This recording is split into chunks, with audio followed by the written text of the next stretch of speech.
আসলে কি বলবো না বলবো, ধানের কাজ করতেছি।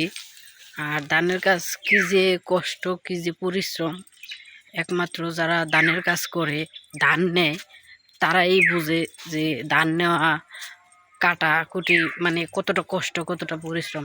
তারপরেও যদি পরিশ্রমের পরেও যদি কিছু কিছু মানুষ বলে আহারে এই মানুষটা কতটা পরিশ্রম করতেছে, তাইলে কিন্তু দেখেন কতটা শান্তি লাগে।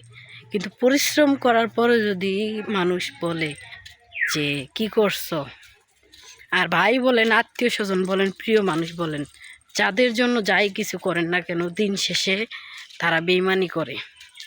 আত্মীয় বলেন, স্বজন বলেন, বন্ধু বলেন, প্রিয় মানুষ বলেন, সবাই দিন শেষে তারা বেইমানি করে, তারা চোখ পল্টি নেয়, বুঝছেন? এই কারণে কারোর জন্য কোনো কিছু করতে হয় না, তারপরেও না করে পারা যায় না। আর আমি মানুষটা তো অন্যরকম একটু, আমি যার জন্য যাই কিছু করি না কেন, তারপরও কারোর কাছে একটু মন পাই না, কারোর কাছে কোনো কিছু পাই না। তারপরও আমি আল্লাহ পাকের কাছে বলি যে আমি আল্লাহ পাক আমারে যদি ভালো রাখে বা ভালোবাসে তাহলেই হইব। আর আমার জনগণ যদি আমার ভালোবাসে, কে ভালোবাসলো না ভালোবাসলো আমার দেখার দরকার নেই। তারপরও না মনের ভিতরে অনেক কষ্ট থাকে। তো ভিডিও করি, সবাই ভিডিও পছন্দ করে না, সেক্ষেত্রে পলায় পলায় ভিডিও করি আর কি, শ্বশুর বাড়িতে। ভালো থাকবেন সবাই।